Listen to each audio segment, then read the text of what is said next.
Hello mga kainday, another day, another vlog po tayo. Cooking po tayo ng ating ulam serye. Ayan, nagpakulo lang tayo dyan ng sabaw. At lagyan natin yung ating sibuyas, kamatis at ang ating pangmalakasang gulay. Ayan, syempre, mekos-mekos, ilalagay natin yung ating shrimp. Ayan mga kainday, alam niyo na kung anong ating lunch for today. Ayan, sinigang na shrimp po tayo. Ayan, medyo madali lang lutuin yan mga kainday. At saglit na oras lang, kaya konting mekos lang tayo dyan.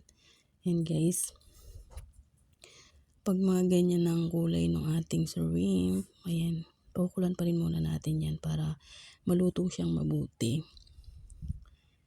Ayan, nilagyan ko na yan ng mga kainday ng sampalok. Ayan. Pakukulan muna natin and then titikman natin kung okay na ba yung kanyang asim. Ayan guys, tingnan nyo mga kainday, oh. Kumukulo na, kaya mekos ulit. Ayan. Pwede na siya dyan mga kainday. Tikman na natin kung okay na ang kanyang lasa. Konting gulay lang nilagay natin dyan kasi shrimp talaga yung ating ulam. Charot! Ayan ang mga kainday, mekos. Ayan.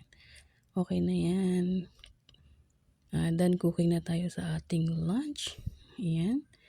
Ready na tayong kumain. Thank you for watching. Maraming salamat sa suporta. Ayan na po ang ating lunch for today. Ang sinigang na shrimp. It's so yummy. Ayan na po. Kain na po tayo. Bye-bye.